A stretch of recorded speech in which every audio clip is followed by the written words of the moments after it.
Oi pessoal, tudo bem? Meu nome é João Vitor, eu sou aluno de doutorado do programa de Patologia da Faculdade de Medicina de Ribeirão Preto e hoje eu estou aqui para falar com vocês sobre micotoxicologia. O que é a micotoxicologia? É o estudo das micotoxinas. E quem são as micotoxinas? Micotoxinas têm origem nas palavras gregas mike, que significa fungo, e toxicon, que significa veneno ou toxina. Logo, nós podemos inferir que micotoxina é o veneno fúngico ou toxina produzida por fungos. E os fungos, por sua vez, quem são? Os fungos são componentes do reino fungi, um reino muito diverso que compreende organismos uni- ou pluricelulares. Em comum, todos eles têm a característica de serem heterótrofos, ou seja, eles adquirem os nutrientes de fontes terciárias através da decomposição de matéria orgânica ou do parasitismo. Além disso, são organismos muito diversos. E eu trouxe aqui como exemplo para vocês essa fotinho dessas bolinhas roxas, que na verdade é um fungo unicelular chamado de Malacésia. É um fungo relacionado com dermatite. Então ele causa dermatite, doenças cutâneas, entre outras também. E aqui nós temos uma imagem microscópica dele. Nós temos outra imagem microscópica que eu trouxe aqui para vocês desse Aspergillus. O Aspergillus é outro tipo de fungo, já não é um organismo unicelular, um organismo pluricelular, muito relacionado com a contaminação de alimento. Tem aqui também a foto de alguns cogumelos, então o cogumelo também é um fungo, isso mostra um pouco da diversidade desse reino. Então a cúpula do cogumelo é o que nós chamamos de corpo de frutificação fúngico. E também tem uma foto aqui da Armillaria ostoi, que é essa formação que parece um monte de cogumelo, mas na verdade é um organismo só. Esse é o maior ser vivo do planeta. Então, a gente consegue perceber que os fungos vão desde organismos microscópicos, micro-organismos, até o maior ser vivo do planeta, que é a Armillaria ostoi. Então, passando aqui para frente, nós conseguimos falar um pouco sobre as funções dos fungos. Os fungos possuem funções múltiplas, desde funções positivas, como a decomposição de matéria orgânica, até funções que nós utilizamos, como a tecnologia de alimentos, a produção de cerveja, queijos, tudo isso necessita de fungos. E os antibióticos também, com o exemplo clássico da penicilina, que vem do fungo penicillium. Mas, além disso, eles também têm efeitos não positivos, como nós podemos levantar o fato de serem causadores de doenças, contaminantes dos ambientes. Então, aquele alimento que fica em cima da mesa, que fica verde, mofado, ou o bolor da parede, tudo isso é causado por fungos. E o que é mais importante para nós aqui hoje, são produtores de micotoxinas, e esse é o foco dessa apresentação. Vamos falar um pouco da história das micotoxinas?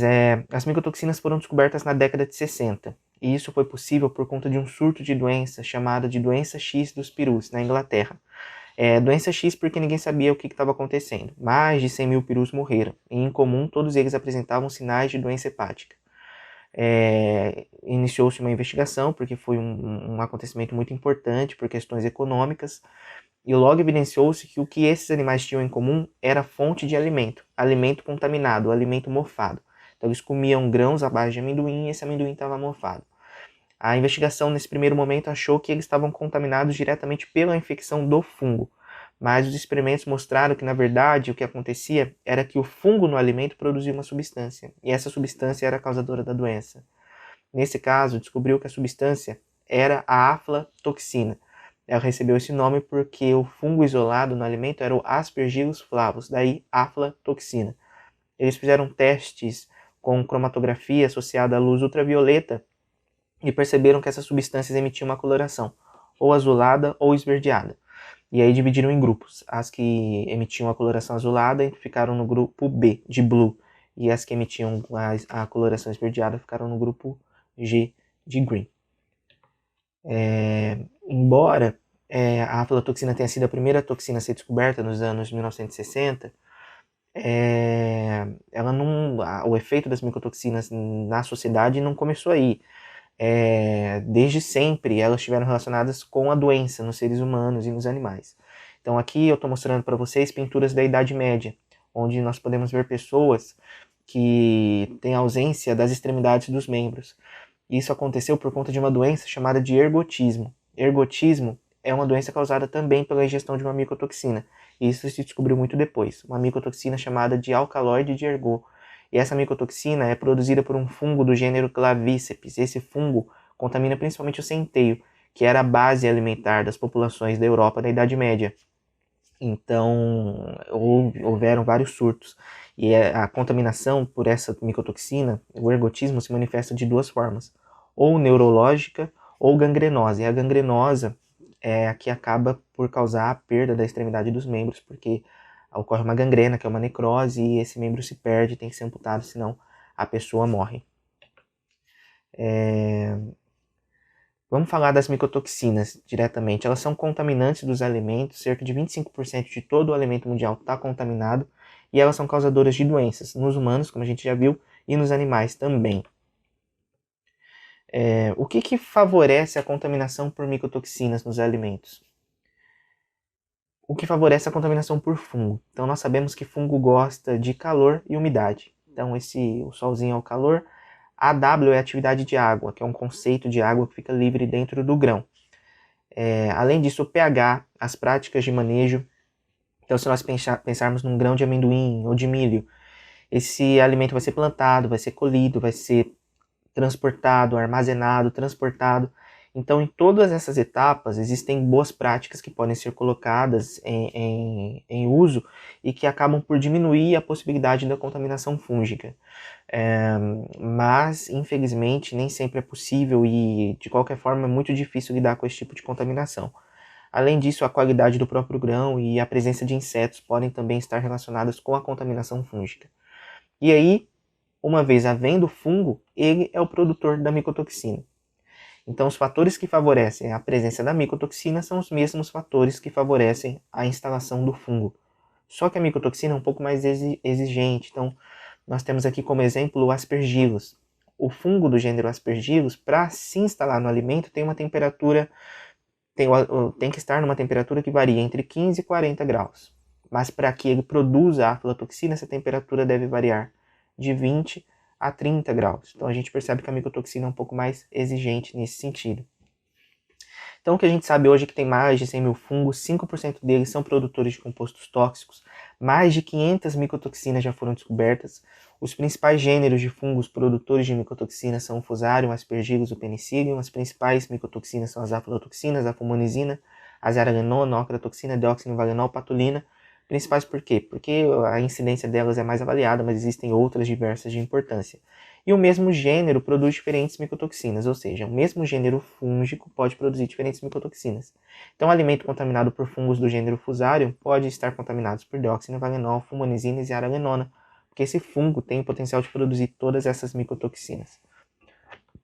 Quando a gente fala em micotoxina, também é muito importante levar em questão esse conceito. O conceito de intoxicação aguda versus intoxicação crônica. A intoxicação aguda se dá através da ingestão de altas quantidades desses metabólitos, dessas moléculas de toxina. E a intoxicação aguda é incomum em seres humanos. Se nós olharmos para o Brasil, por exemplo, existem leis que estabelecem o limite máximo permitido dessas substâncias nos alimentos. Então é incomum em seres humanos. Quando acontecem nos países em desenvolvimento e acometem principalmente as populações mais pobres dos países, que estão mais predispostas a se alimentarem de alimentos que têm uma menor qualidade ou que não passam por nenhum tipo de inspeção. Nos animais ainda acontecem alguns surtos de intoxicação, porque a alimentação deles tem todo um processo diferente, embora existam leis para algumas micotoxinas, para outras não. Então os animais ainda são mais predispostos a esses surtos. Só que tem outra questão, a exposição crônica. Então, se a exposição aguda é incomum, a exposição crônica é super comum, porque dificilmente um alimento vai estar livre de micotoxina. Alguma quantidade ele vai ter. Então, o que acontece? O indivíduo vai se contaminando, ingerindo pequenas quantidades de micotoxina ao longo do tempo. E essas pequenas quantidades ingeridas ao longo do tempo vão acarretar em doença. E aí, quais são as doenças? Carcinogênese, teratogênese e doenças neurodegenerativas. Carcinogênese é o potencial de causar câncer. Teratogênese são malformações durante o desenvolvimento fetal. E doenças neurodegenerativas a gente tem como exemplo o Parkinson e o Alzheimer. Então esse é o verdadeiro lobo em pele de cordeiro, a exposição crônica, que embora não cause doença imediatamente, ao longo de muitos anos se relaciona com diversas doenças. Então as micotoxinas impactam a população de diversas formas, impactam a saúde humana, a saúde animal, e quando impactam a saúde animal, impactam também a saúde humana, porque animais contaminados acabam por contaminar seres humanos, porque seus subprodutos, como o leite e os ovos, também passam a estar contaminados. Além disso, as perdas econômicas são gigantescas. Então, a FAO estimou que mais de 900 milhões de toneladas de alimento foram descartados por conta de contaminação por micotoxina. E aí, agora eu vou falar com vocês um pouquinho de algumas micotoxinas, e aí eu escolhi duas porque são muitas. Então nós vamos falar da aflatoxina, nós comentamos, foi a primeira a ser descoberta, é a mais amplamente estudada, e a aflatoxina é encontrada principalmente no amendoim. Ela contamina diversos alimentos, mas a quantidade no amendoim é sempre maior. E o que a aflatoxina faz? Quando ingerida de forma aguda, cursa com hepatite, doença hepática e potencialmente fatal. Mas quando ingerida em pequenas quantidades ao longo do tempo, ela causa câncer no fígado, um tipo de câncer chamado de carcinoma hepatocelular. O potencial da aflatoxina de causar câncer é tão grande que ela é alocada num grupo chamado de Grupo 1, da Agência Internacional para Pesquisa em Câncer. O Grupo 1 armazena substâncias com maior potencial carcinogênico, ou seja, maior potencial de causar câncer. Esse órgão é vinculado com a Organização Mundial da Saúde. Então, além de ser hepatotóxica e causar câncer, ela também está relacionada com a má formação durante o desenvolvimento embrionário e fetal e também afeta o sistema imune, causando imunodeficiência, o que propicia o desenvolvimento de outras doenças. E outra micotoxina que eu trouxe aqui para falar é a ocratoxina. A ocratoxina é uma toxina encontrada em nozes, mas assim, se destaca nas uvas e nos derivados, como o vinho. É uma micotoxina que tem um potencial nefrotóxico. O que isso significa? Um potencial de causar doença nos rins. E aí, assim como a aflatoxina, ela pode se relacionar com a carcinogênese nos rins, ou seja, o câncer renal. Além disso, ela também está relacionada com a teratogênese, ou seja, com a teratogenicidade, ou seja, com o potencial de causar malformações durante o desenvolvimento embrionário e fetal, e com imunotoxicidade. Ela afeta também o sistema imune. Isso é um resumão muito grande, porque a aflatoxina também pode causar doença nos rins, assim como a ocratoxina também pode causar doença no fígado. Então, esse é um resumão. Muitas micotoxinas são importantes, e aí eu vou concluir falando por que existe pesquisa em micotoxicologia. Porque a gente quer entender quais são os reais impactos das micotoxinas na saúde da população, ou seja, qual que é a real participação das micotoxinas no desenvolvimento de diversas doenças. Isso é uma questão muito importante.